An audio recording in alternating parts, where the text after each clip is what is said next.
Hello, Meoni here, and welcome to our first video looking at the special site for Dawntrail. So the expansion website was updated yesterday, and we got a plethora of new updates for this. So, of course, the Dawntrail website, if you go to it, this is exactly what you see. You see the pre-order details. You'll notice that there's all these new sections at the top, though. But if you haven't seen this before, it tells you information about the expansion, how to pre-order it, and some basic bits and pieces. But if we skip ahead, as you can see here, and we press the world button, which is identified as new items added, let's go through this. I can't wait to read through this. So it says, a new continent. Tural is composed of a rich tapestry of cultures, now united as a single nation. In this vibrant land awaits new friends, fearsome foes, and unforgettable stories. And if we scroll down, it pops up, it says, toward new horizons. Tural, comprised of two great landmasses, Zak Tural to the north and Yok Tural to the south. The New World lies far to the west of Eorzea's shores.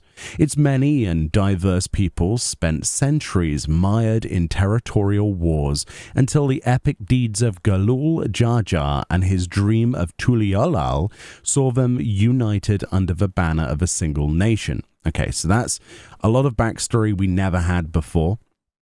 So that's pretty cool. Now we know how the North and South is divided and how they're basically, after, years of war, united by this particular person, which might be a familiar name if you've watched any of the live letters or any of the references to that before. So in terms of new cities added to the world, then look at this beautiful artwork. We of course have Tuliolal itself. The city of Tuliolal marches up the side of a mountain. The path from its coastal harbor to the lofty palace at its summit, marked by a profusion of slopes and stairs, embodying the ideals of the nation with which it shares its name. This ever-bustling metropolis is home to a population drawn from all the lands of Tural. And we've got these images that are facing back and forth. We might have seen these before. Those were the concept art images. They were shown on the live letter as well. There is, of course, a link to their video if you haven't seen that. It's on YouTube as well. And I think this is an embed of that where they walk around Tural a little bit. It looks absolutely beautiful, doesn't it? Look at these, the banners, kind of like a bazaar sort of thing, and like a fishing village area. What else have we got here? Yeah, another shot of that coastal section. So a lot of these we've seen before, right? A lot of this is reiteration, but it's a complete website now. Then, of course, we have information about Solution 9, not Solution Now. Solution 9, I want it now, but I want Solution 9 now. It looks amazing. There's also a video on that. We've already seen this before. It's that sort of neo-metropolis. It says a city of towering facades constructed by an entirely different civilization than that of Tuliolal. What chain of events could possibly bring you to this strange place? Of course, I am the most hyped for this place, I think, out of all of my friends, and they're pretty hyped as well. I can't wait to see what happens there, and I just want to explore that city. So in terms of new areas then, so of course a bit of a refresher, we've got Urquepacha, which is very much inspired from sort of Machu Picchu in certain locations, that kind of part of the real world. It says this mountainous region of Yok Tural is inhabited by two peoples of vastly different stature, the child-sized Pelu Pelu and the gargantuan Yokhoi. Such disparities, that'll be the mountain giants, but such disparities, however, shrink into insignificance before the brooding majesty of Workor Zomor, the tallest peak in Tural. Oh, cool. Workor Zomor. Interesting. Of course, I think we've seen pretty much all of those pictures before, but they never get, any less impressive the more I look at them. Loud. But yes, there's also the video of that as well if you've never seen it. Then, of course, we've got Yaktel. I think that's how you pronounce that. Which is the dense woodlands can be reached by dirigibles, which cross the mountain range to the southeast of Tuliolal. The highlands are rich in game and settled by the Zabral. Is that how you pronounce that? The lowlands, where the thick canopy blocks the sunlight, are inhabited by the mamulja. The region is dotted with naturally occurring wells known as cenotes, which are formed when water accumulates in sinkholes. And this place, it just, yeah, I need to go and see what that's like in person. It looks beautiful, doesn't it? Absolutely beautiful. But you could say that about all of these zones we've seen so far. And then we've got Kozama Uka. To the south of Tulialal stretch the verdant forests of Kozama Uka. Sorry, I'm terrible with pronunciation.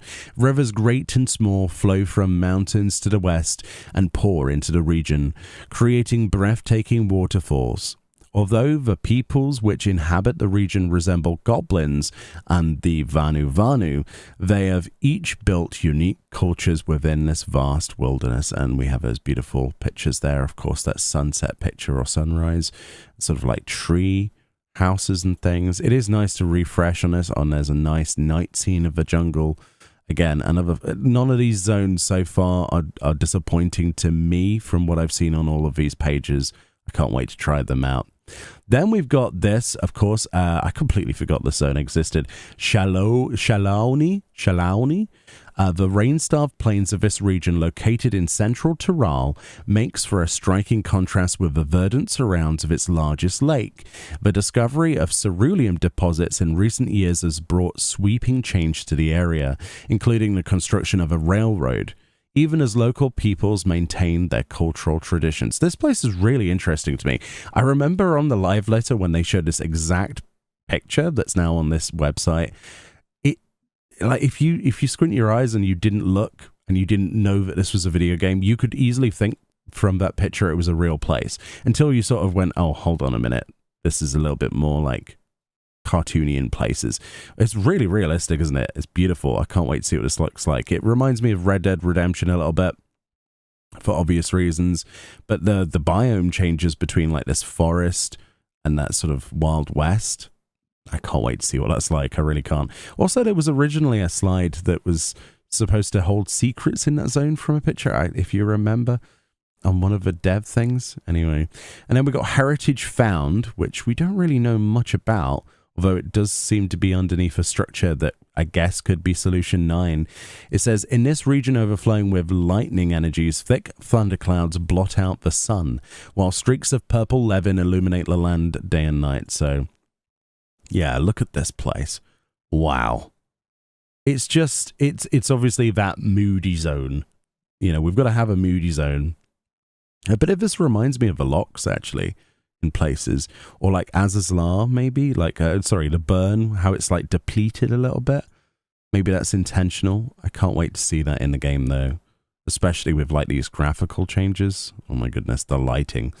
And then of course we've got new threats. So again, reiteration on Valagamanda.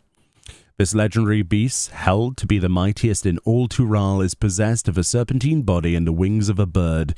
Each time it has embarked upon a rampage, it has inflicted terrible scars upon the land, for which it has come to be dreaded as the Sky Ruin.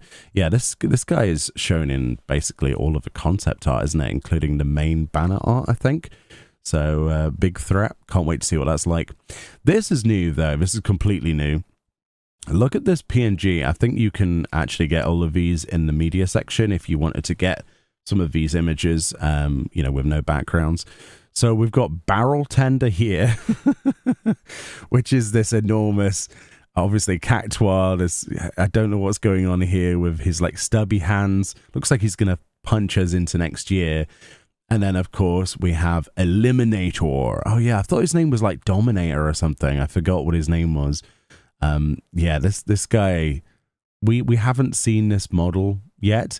This reminds me of like Thanos's gauntlet in some way. I think it's like the ring sort of things. I don't know. This looks terrifying. I can't wait to see what that is. And you can imagine from all of these purple bits that it's going to probably have lasers coming out of it. So, and is that a laser gunblade? Certainly looks like it. A laser gunblade. I love it. Really, really cool. We know nothing about this, and I can't wait to find out more. We've got new allied societies, so these are obviously your tribal quests.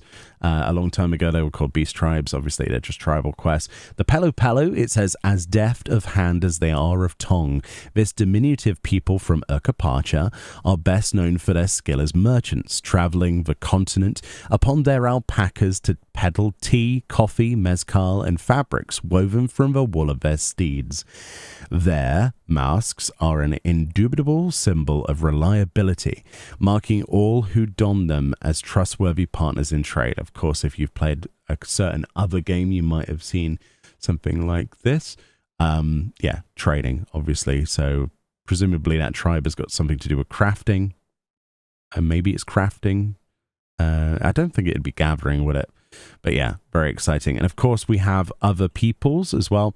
So it shows the moblins, and you can click on these. And the moblins, obviously, you know, they're of Kozama Uka. That's how you're supposed to say that. Share some remarkable similarities to goblins, not least of all in appearance. Renowned for their ability to unearth the finest and rarest, these collectors facilitate the creation of beautiful metalworks by providing their contracted artisans with superior materials and working environs. Yeah, basically more goblins, but moblins. I'd love to see their storyline. Hopefully it's as hilarious as like the Illuminati storyline and things like that from Alexander. What we got? The Mamulja. So we're going to see a lot of these guys, presumably, right? They're in like every version of the trailer in like Tural and places in those trailers. So, hailing from the lower forests of Yaktiel, I can't pronounce anything, can I? The Mamulja are divided into 3 distinctive clans, each possessed of singular talents. The Hubigo, Bunewa, and Dopro. Once the Mamulja fought bitterly with the people of Zabral, but after the establishment of Tulialal, many chose a life of peace within the city instead. Holy moly, this expansion is going to be difficult for me to pronounce, isn't it? And I can't wait to see the comments on this. It's actually pronounced this. And I'm like, I know, but my brain's too smooth for this at the moment. I'm sorry. And then we got the Yokhoi, which are the mountain people, right? In ancient times, these giants of Urkapacha dominated the Turali continent, but several centuries ago, their power waned, and they withdrew to a secluded mountain home. Sparse though they are in number, the Yokhoi continue to immortalize their existence with glyphic traditions according to their unique beliefs of life and death. And then we also have the Hanu Hanu, which is basically like the Vanu Vanu. Though their resemblances are many, the Hanu Hanu of Kozama Uka bear notable differences to their Vanu Vanu counterparts, not least of which being the distinctive hue of their feathers. Revering the great bird, Kiksahihi, that's what I'm going to go for. They reside in waterside environments where they cultivate the verdant reeds upon which they subsist. Yeah, I think I'm most excited about these guys and the Pelu Pelu, personally. And the Yokhoi are quite interesting. Yeah, actually, they're really interesting. A lot of these factions, actually. Can't wait to see what they do. And then, of course, we have the pre-order thing at the bottom. So that's the world section. Then we have for the jobs section. So obviously, we have stuff for Viper and obviously Pictomancer. The addition of the brand new jobs Viper and Pictomancer is accompanied by updates to the battle system, including new actions for existing jobs and a raised level cap. And we've seen this before with the updates. If you want to go read these yourself, I'm not going to go through all this again, but we have seen these updates, I think, posted before. There is actually some job lore. I don't remember that being here. It says, among the myriad beasts of Tural, a select few awaken to preternatural power, becoming what are known as Tural Vidral. To overcome the threat of these almighty beings, hunters studied one of nature's deadliest predators, one capable of overcoming foes greater than them themselves, the Viper. They are swift and agile, with jaw blades like fangs to bite, or combine into a single weapon to weave about the battlefield. Named for the serpent that inspired their fighting style, the Vipers of Tural remain steadfast in their duty to defend the people. Yeah, that's definitely new write-up. I think this is the same, though, the basic job summary. But yeah, that's really interesting. I like job lore. And I love how they've sort of woven that into sort of like the Turali mythos. And then for Picto, it says, though the fifth astral era is most famously associated with the War of the Magi, a wealth of lesser-known legends were forged in that bygone age.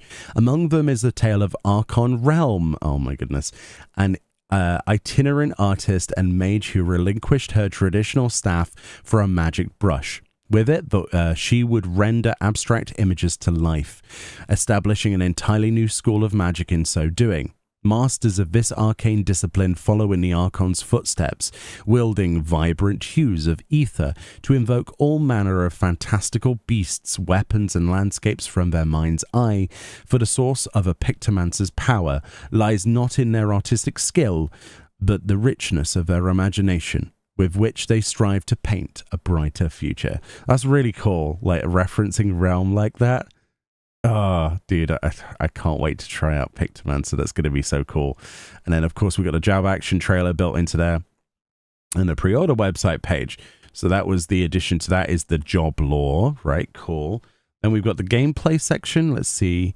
The season of adventure is pulled into port with scores of new dungeons, raids, and other fresh challenges to test your mettle. You need a vacation? Chart a cosmic course with expansive new lifestyle content for crafters and gatherers. Oh, interesting. Oh, look at that. So the Echo of Vanadilla. I've seen this before, I think, but I think it was on like the live letter. Adventure beckons to an altogether different world, Vanadiel. What challenges await in this new Alliance raid crossover with Final Fantasy XI? Well, I'm insanely hyped for that, personally. Then we've got information on the Arcadion. I think we've got this is a new write-up. Here at the Arcadion, you'll find a grand spectacle unlike any other. The realm's greatest fighters pit fist against fist and magic against magic, putting their lives on the line as crowds howl and clamour. Each clash more visceral than the last. Step into the arena if you dare, and either rise to become a champion or fall forever in ignominy. So that's interesting. I thought this was going to be something completely different, but I guess it makes sense, right?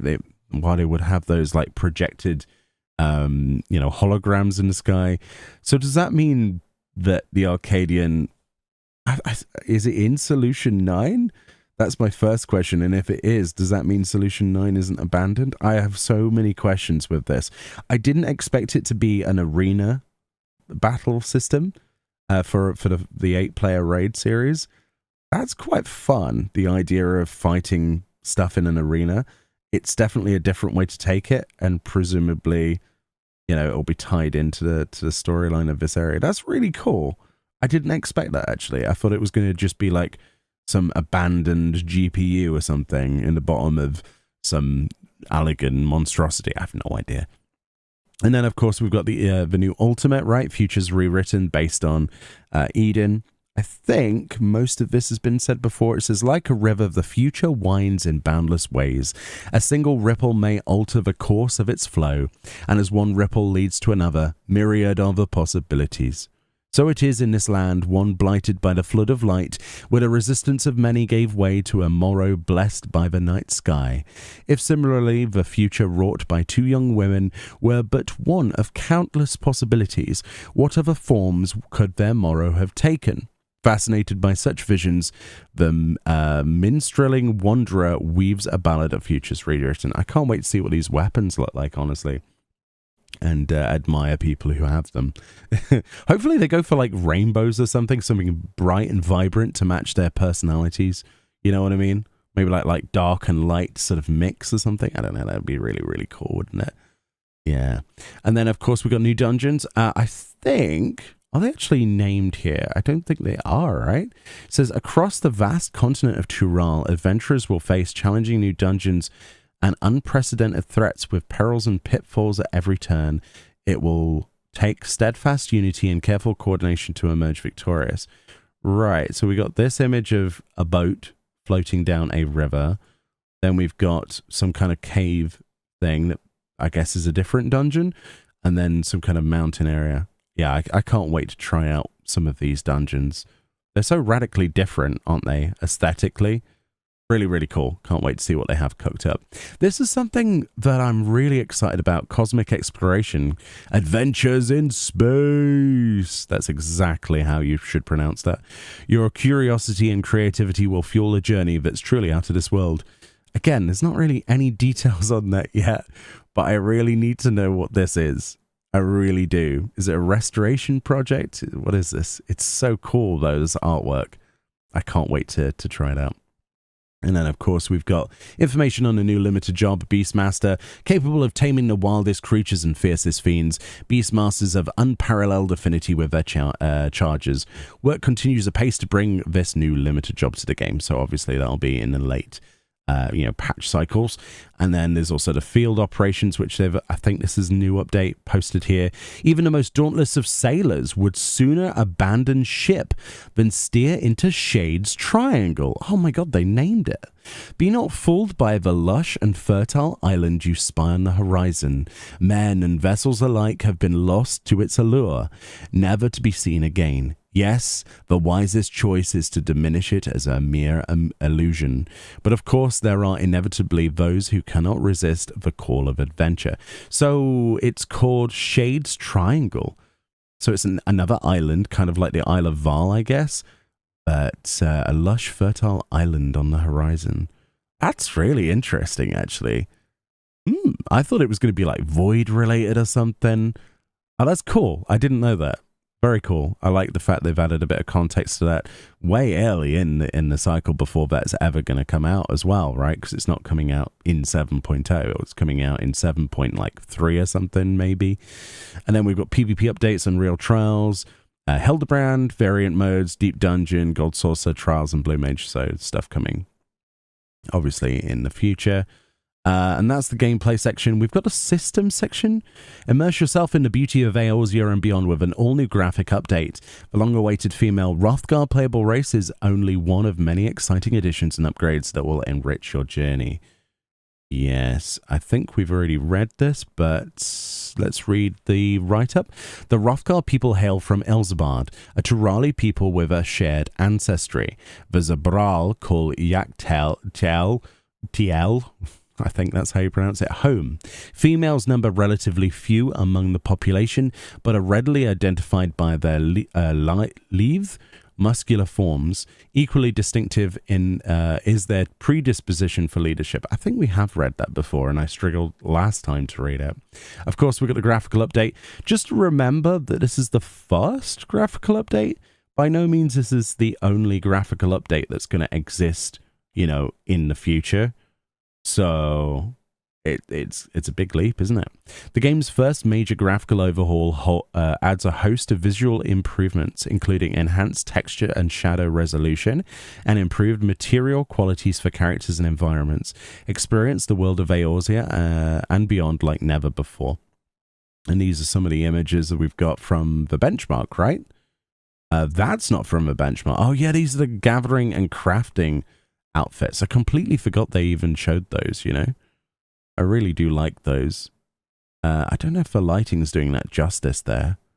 Kind of want to see them in the game. Yeah, the new models for the races, and of course the dungeons and stuff.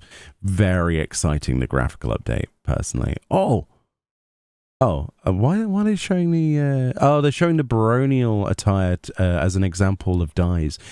System updates. The expansion adds a wealth of possibilities for character customization, including the ability to apply 2 different dyes to gear, and the option of equipping both headgear and facewear simultaneously. Oh, cool. So, of course, we have... It's undyed with 1 dye, and then the 2 dye will be the underside. So I think they said during the live letter their approach to this was what would naturally be the biggest other color that is on the armor will be the one that gets the option to be replaced. I still think that, I know it's probably going to annoy Yoshi P if I was to ever say this, but I would love to have a triple dye system. Do they know about triple dye system? What about quadra dye system? Mostly because of these like chains and the brass elements on other pieces of gear really annoy me, but I don't know. We'll see. it's a good step in a great direction, and I should be very grateful instead of asking for more. But you know me at this point. Glamour is endgame. And then of course we've got the information on the level cap increase, duty support updates, new gear, crafting recipes, and of course playable race and stuff like that. And then if you want any of those pictures, you can of course go to the media section. It has all of the trailers, and then I think is it the artwork section? Yeah, the artwork section. So you've got all these beautiful things if you want to get like a really cool background of I don't know, any of the artwork that they've put out or any of the job stuff. Perhaps you're really excited for this. Oh, this is cool. I didn't know they've done this. So they've added the crafting and gathering stuff. Oh, look at this. Oh, that's really cool. I didn't know they added this to the website. That's a really nice set. Really, really nice. I like the visor on that goggle, actually. That's really cool. Yeah, bandages. It's kind of like a blacksmith or armorer, right? With the keys there. And that looks more like blacksmithing, doesn't it? Or something like that. Yeah, is that Weaver? It could be Weaver, couldn't it? That's really nice, isn't it? Very, very cool looking gear, man. I haven't seen this before. Oh, look at this. That's a nice outfit. There's your culinarian. I just think that one of these days they're going to have to make it so that we can use these on any job. They're too good and limited, obviously to being a crafter or a gatherer. I'd love to see this in combat. Like a miner that, he has like a backstory of getting lost in a mine or something and then turning to like his sword to free himself. I don't know, something like that. Oh, the botanist gear is cute. And Fisher, yeah, looking good with those waders. Very nice, very cool. But yeah, if you want to get any of these images, they've got the splash art, the new area artwork as well. Oh, this looks like that. Yeah, what I was talking about earlier when we were early on in this sort of like reaction video, if you call it.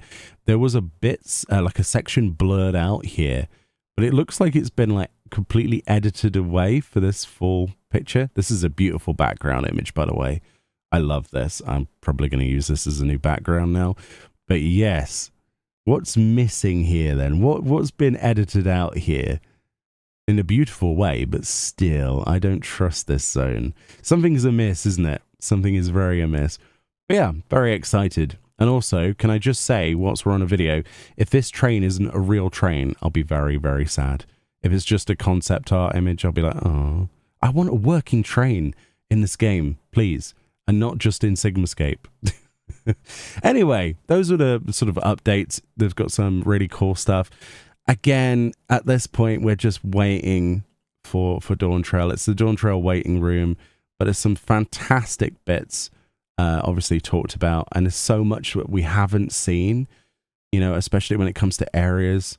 I honestly can't wait to see what they have cooked up for us personally. Anyway, let me know what you're most excited for from this.